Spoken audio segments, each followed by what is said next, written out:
Administrata doganore ka mbyllur vitin 2025 me një bilanc financiar pozitiv, duke arkëtuar rreth 2.5 miliard euro në buxhetin e shtetit.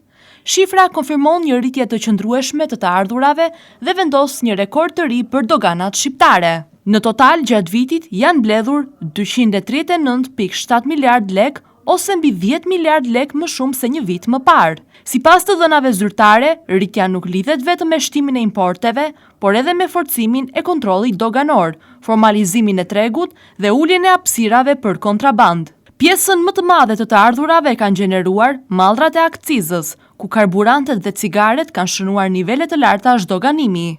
Vetëm nga karburantet buxheti ka përfituar rreth 3.5 miliard lek, më shumë ndërsa cigaret kanë sjellë një rritje prej 2 miliard lekësh.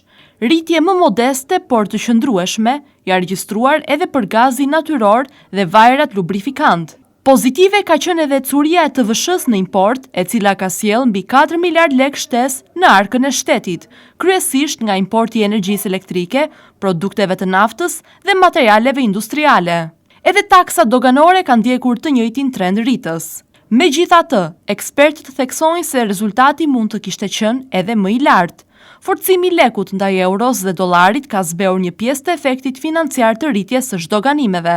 Sipas përllogaritjeve pa këtë ndikim të kursit të këmbimit, të ardhurat nga dogana do të ishin rreth 9.5 miliard lek më të larta.